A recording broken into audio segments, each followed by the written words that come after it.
Hi everyone and welcome to Groomapedia. I'm your host Margaret Pagic from Botany Bay Imports. This is a podcast for anyone interested in animal grooming. In these podcasts we will interview groomers worldwide. Let's get started and happy listening.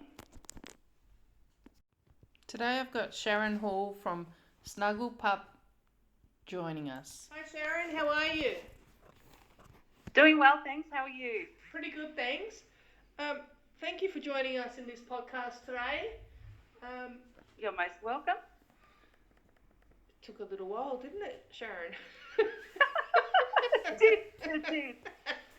Anyway, let's start and hear a bit about you. So, who are you, Sharon? Who am I? Oh my God, I'm just a normal person like you and everyone else. There's nothing special about me. Well, I don't agree with that. I think you're a special person. Yeah, I guess out of interest, I've been a groomer for a while, so that's where most of my talents lie. Yeah. So your business. So you own Snuggle Pup. Yes, Snuggle Pup and Cuddle Pooch. We just had our 19-year anniversary this month. Oh, wow. So it's been a little while. Happy birthday. I've been out there grooming now, and I hate. I know, thank you. I actually I was quite fascinated when I realised it had been that long. But it's been the best time of my life. That's all I can say. It's been great. Enjoying what I do and love my customers and my puppy dogs that come in and see me every week. So yeah, I can't really say much bad things about owning a business for that long, because there really isn't anything. No, you get your own little perks as well, and day off and stuff like that. Absolutely, today's a day off, so that's always exciting for me. I get to stay in bed a little bit longer. Okay, so what did you want to be when you were a kid, Sharon? Oh God, I really didn't have any high expectations. I love my animals, and instead of doing homework, I spent a lot of time in the backyard with whatever menagerie I could con my parents into allowing me to own. And very early on, I was given a Bichon Frise from a friend of ours, and of course, grooming requirements. We lived in the country, and we had no way of kind of getting her hair cut. So with some babysitting money, I purchased some clippers, and then realised it wasn't that easy, and I had to learn. So I kind of set out to go, I want to do something with animals, and then fell in love with the whole idea of making them look beautiful. So that was pretty much my goal. And I made it. You did. Whereas today you've got plenty of animals. Yeah, exactly. I was able to add to the goal list after a while. But no, I literally thought it'd be great to be a vet, and then I realised how much my dog hated our vet. So I really didn't particularly find that encouraging to and also there was a little bit more work involved in study, which wasn't appealing either. So owning a pet shop was also another interest of mine, because I spent a lot of time in pet shops over the years, just admiring all the different animals. And yeah, so grooming really suited me right off the bat. Okay, so why did you actually become a groomer? Is it because of the first clipper that you bought, or was there another reason behind it? Well, it's kind of hard, because you get sort of pushed in different directions from your family and parents, and obviously they want you to do well, and I was kind of pushed in a direction of law and secretarial work and things like that, and after a couple of years of doing that, I realised it really wasn't for me. And I took a couple of weeks holidays and went and visited my local groomer, who used to groom my grandparents' dogs, and offered to come and help her for 2 weeks while I was on holidays. And the rest was history. She pretty much offered me a job straight after that. So I went back to work and handed in my notice, and didn't look back after that. That's great. So how do you find networking with other groomers? I think it's really important, and I didn't realise as such as I started off in the industry. I only had my boss, who was self-taught. She literally learnt out of a book and kind of chugged along. And we didn't have any of the fancy equipment back then, like force dryers and snap-on attachment combs and things like that. So I learnt through the Pet Industry magazine that there was great advantages to go to the pet expos and things like that, and meet and greet and talk to other people and do some seminars and just learn. And I was so excited my first time I went. I think Christine Pulowski was there, and my life changed from that moment. I learned all about snap-on combs, and I had so much interest, and I met some great people who are still my friends now to this day. And it's been fantastic because now we have sort of a support network that we can kind of, if you're just unsure of something, you pick up the phone, or thankfully Facebook now. Yeah, well, social media. Back in the day wasn't available. But yeah, no, it's been great. I think it's changed the way that we work, and it's really brought our profession to a bit more of a heightened level. Yeah. Lucky you don't need much help because you'd be stuck with your mobile reception. Exactly. I have crappy mobile reception, but it's become a bit of a blessing because I do get to turn off now when I get home. I put a bit more time into the family and all of my crew. That's but it. No, it's I always need help, and I was looking through Facebook this morning, and someone had put up a Facebook post about an aroma diffuser type thing, and I saw in her picture that she had like the latest fandangle little what are they, Dremel drills, which I kind of went, oh my God, I can't believe they brought a new one out. So I learn every day. I learn something new from Facebook. It's amazing. Yeah, it is. Social media is a great avenue. So what was your first experience in the grooming ring like, Sharon? Oh God, it was terrible. It was.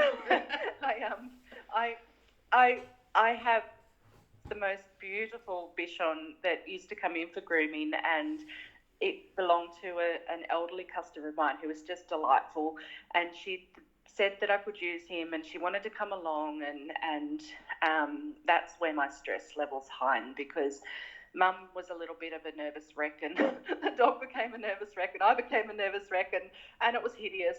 My grooming was hideous. It wasn't the greatest, but throughout that, I pushed myself and went, I've just got to get in there and groom this dog. And it was about halfway through the grooming competition, I went, God, Sharon, pull it together. Just get the dog groomed. It just needs to be groomed. You can't embarrass yourself. You've just got to get it done. And from then, I sort of blocked out everything else that was happening and got in there and got it done. And it still was hideous. It just made me want to try harder. So I can say that it is a bit stressful when you first get out there and give it a go. And we were all in one level back then, so we were up against some pretty high profile groomers, and of course I didn't place. And I saw that there were some great prizes on offer, and I just wanted to win one of those awesome blow dryers. So I kept coming back. And when was your first year that you competed? Do you remember? I think it was like 2002. Okay. From memory. Yeah. I was 18 years ago maybe. Yeah, nice and young. Back then it's hard to find the records, but there was a magazine article out. I've hidden the pictures somewhere, but yeah, no. So, which breed do you? It was good fun. Yeah, I'm sure it was. And back then, there's no video footage or anything like. Oh, thankfully. No, that's it. You've got to be thankful for those sort of things at times. I'm in the lucky era. So which breed do you cover in particular?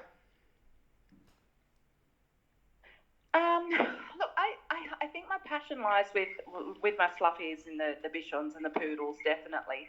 But I kind of wanted to learn all the breeds. So over the years, I have sort of challenged myself and worked hard on the gun dogs and the terriers and really sort of tried to bring out the different trims and challenge myself. So I found for me, grooming competitions became a little bit of a great way to get a good critique and learn from other people that, you know, have been out there. So I would look at the judges and kind of go, yeah, okay, these guys are really good at gun dogs. I'm going to put a gun dog underneath them and get some advice. And for me, the entry fee's a cheap lesson. Yeah, if that makes sense. Sure is, especially so they were my lessons. Yeah, especially when it's a top judge, and I mean any judge is good, but being a top judge that's done so much, it's absolutely cheap.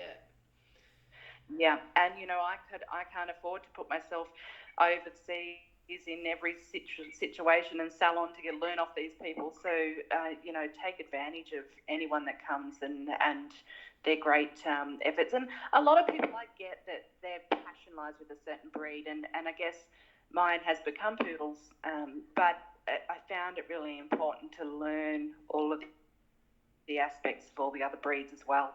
And I don't get to challenge myself in a salon situation much because some of these breeds we don't even see in the salon, let alone, you know, get the chance or opportunity to groom them as show dogs. So it sort of gave me a way of reaching out and teaching myself different aspects of different breeds. Yeah.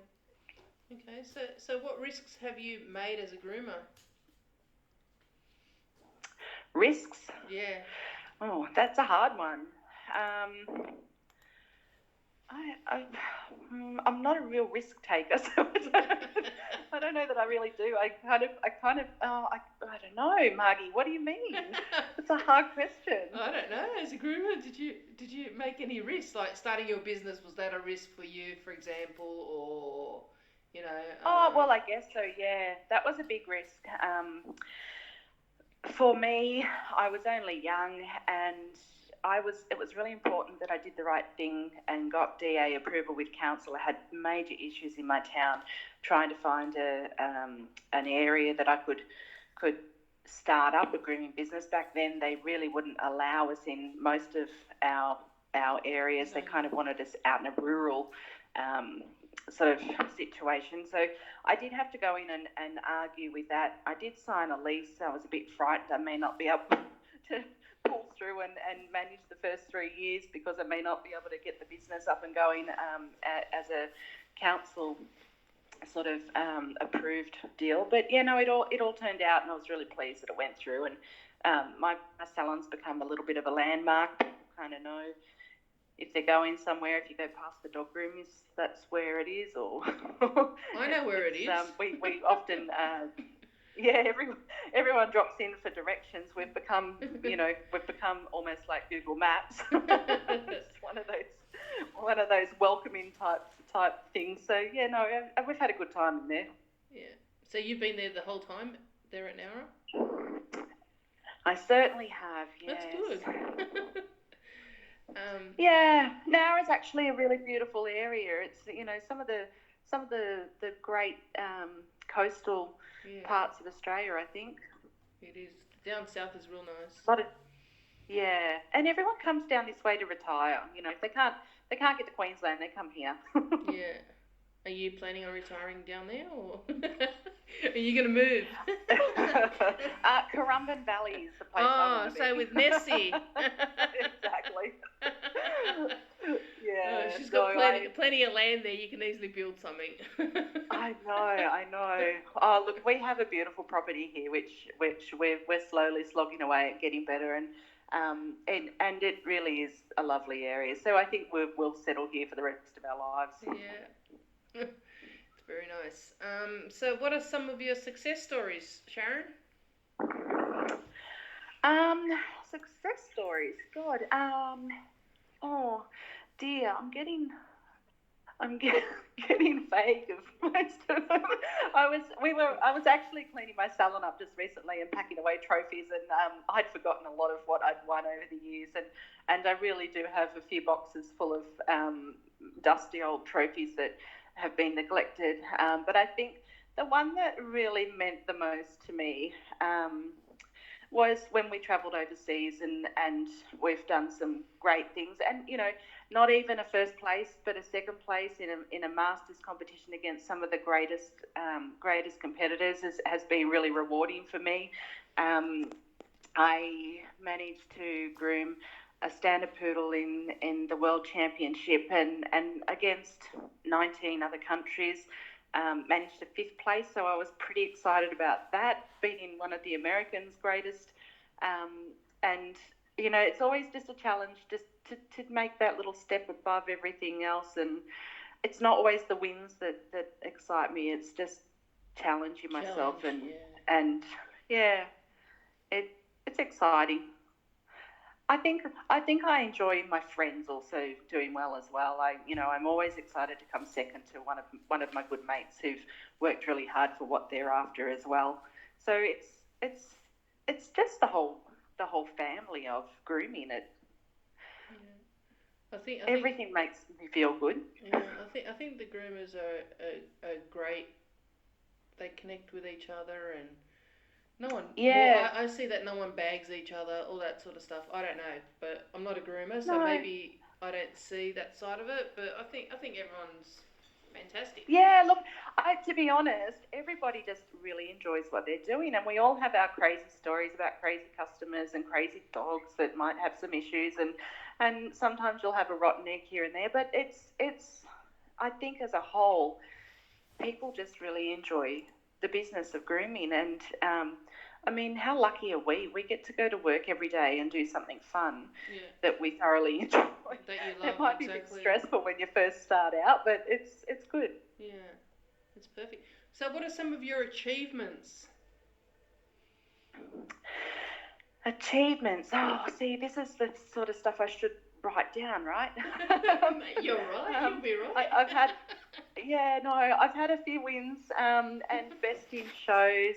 Let's see, Poodle's probably been my most successful with a couple of best in shows with a Poodle. I think there's 3 or 4 there. Look, I don't know, Margie. That's okay. There's a few, but there's not too many. There's too many. I know. It's just been a fun ride. I can honestly say my American Cocker Spaniel Nipper, who now owns belongs to Jane Burke. He was my favourite dog to groom. He was just adorable, and I'm so happy that he's moved on with Jane and she's been able to learn and really do well with him too, because that makes me proud to know that, you know, a dog that I've been able to use, and he's still going and he's still enjoying it, and I think he's now retired, but he was probably my most fun. I had a few best in shows with him as well. He caused me a few headaches. I remember. After one win, he then escaped in Melbourne and ended up escaping from my sister's house, and we spent most of the night chasing him and trying to find him in a swampy area as he was frightened and running away. And after our beautiful best in show win, he was full of burrs. I remember that. Had to call on the help of one of my friends to get him in the salon to clean him up. But you know, they're the fun times. Yeah, I remember that one, I think. Yeah. Okay, so who's your worldwide mentor? Look, I have always adored Barbara Bruckle. She's just the most beautiful person and the most beautiful, kindest groomer, and I think I have this lady crush on her because she's just everything about her is wonderful. And I met her in Spain at the very first World Grooming Competitions, and her and one of her friends, as we were the first time ever Australian team that had been there, took us under the wing and really kind of showed us how it all worked, and she was just so lovely and so welcoming and introduced us to so many different people, and we really kind of were able to shine throughout our competitions overseas because of her compassion and help that she's given. But many people have done the same thing. We really can't pinpoint one particular. Yeah, because it's been fascinating, Margie. Like, everybody's welcoming. It's crazy. Yeah, you even see that here, like with the beginners. Yeah, it's there's no bitterness or challenging. Even as a competitor, everyone's still uplifting and trying to help everyone out and sharing equipment and if someone's dog does something, they're all willing to help at that particular point in time. So I don't know. It's a really interesting industry, I think. Yeah, I agree. So do you have any tips for any beginner groomers who are starting out? Beginner groomers, I think for me as a beginner, and my memory of when I was starting out, there's a lot of nerves involved, and I feel that working on a dog, if you kind of just focus on what you're doing and forget everything else that surrounds you, you'll definitely come out on the better end of it. But I think learn your job. Definitely education is the key. The more confident you are and the knowledge that you have, the less sort of stressful it can be. So if you know how to handle an animal correctly and understand the anatomy and the coat and what the coat's doing, and you can help to guide your clients to get what they're after for their animal and with ease for your own grooming, I think that's the most important. So I think educate yourself, talk to lots of people, get out there, and it's hard with COVID. It's been really, really hard for people to sort of there's no competitions and there's no avenue to kind of go and talk to people and be in that community sort of feel. But we are lucky because we do have social media and lots of different avenues. YouTube's crazy to be able to learn and give yourself some more knowledge. Okay, I agree with you on that as well. So is there anything else you want to say, Sharon, before we finish up? I'm not really sure. I'm so excited that you even asked me. I was so nervous to come on and have a chat, but I'm glad that you did. And Botany Bay and Oster in particular, they were the beginning of everything here. And certainly in my relationship with grooming, I actually, one of my latest girls that is training with me, she said to me the other day, have you got a set of clippers I can have? Because my other clippers, and I still have my original Oster clippers that I purchased with my babysitter money back when I was 14 years old. Wow. And they still work. They're still awesome. And they still even have that distinct smell. Like they've got sort of because I over-oil them, of course. I was trying to do the right thing, and they kind of have like a little bit of a distinct oily smell because I've over-oiled them. But they're working great. So I can't thank the industry enough for bringing out some great tools for us to be able to continue on our way. Yep, and there's a lot of good suppliers out there as well. So absolutely. Okay, thanks for your time today, Sharon. And I hope thank you. I hope everyone enjoys listening to Sharon's story. Thanks. Me too. Yeah. I'm sure there's going to be a lot of listeners on this one for you. Thanks, Sharon. Thanks, Margie. I'll talk to you soon. Okay, bye. See you.